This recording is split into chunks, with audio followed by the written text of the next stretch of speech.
السلام علیکم جناب، کیسے ہیں؟ یہ اس ٹائم میں بری امام پر موجود ہوں، بری امام سرکار اسلام آباد میں، کیونکہ میں سفر کرتا ہوا ہوں مختلف مزارات کو پہ حاضری کا موقع ملا، تو میں نے سوچا کہ اینڈنگ یہاں کرنی چاہیے عرس شریف کی تقریبات کی۔ تو یہ اندرون خانہ جن کی کڑیاں، ان کے سلسلے آپس میں ملتے ہیں تمام بزرگان کے، جب آپ ان کے قریب آتے ہیں تو آپ کو ایک ہی پیغام ملتا ہے، وہ ہے اللہ تبارک و تعالیٰ کا قرب حاصل کرنا ہے۔ جب آپ ان کے مزارات پہ آتے ہیں، ان کے ماحول میں آتے ہیں، آپ کے اندر ایک اللہ تبارک و تعالیٰ کا قرب حاصل کرنے کی خواہش سر اٹھاتی ہے، اور جو لوگ اس راستے کے مسافر ہیں، جن کو سالکین کہتے ہیں، ان کو یہاں سے روحانی فیض ملتا ہے۔ اور جب اس بے یقینی کا دور چلتا ہے، ہم بے یقینی کے دور میں، شکوک و شبہات کے دور میں، اس شکوک و شبہات کے دور میں جب ہم بزرگان کے مزارات کے قریب آتے ہیں، تو یہ ان اللہ تعالیٰ کا قرب حاصل کرنے والے بزرگوں کی اگزامپلس ہیں کہ جیسے ان لوگوں نے حاصل کیا قرب، آپ بھی حاصل کر سکتے ہیں۔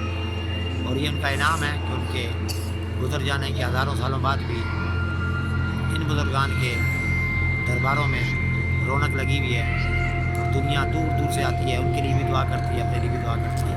اس طریقے سے اللہ تبارک و تعالیٰ ان کو قبول فرمائے۔ آج میرے ساتھ میرے دو صاحبزادگان ہیں، ایک یہ مبشر فہیم ماسک لگایا ہوا ہے، ماسک کا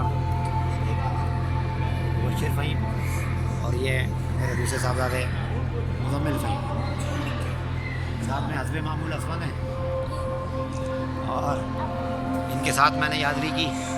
ابھی آپ کو ایک ریویو دکھائیں گے اپنا خالی مزارات کا، ایک منظر دکھا دیتے ہیں کہ کیا کچھ ہے، اور اس کو دیکھیے، پھر بتائیے کہ کیسا رہا۔ یہ میں دکھانا یہ چاہ رہا تھا، یہ دیکھیے، یہ پبلک ایسے کھڑی ہوتی ہے۔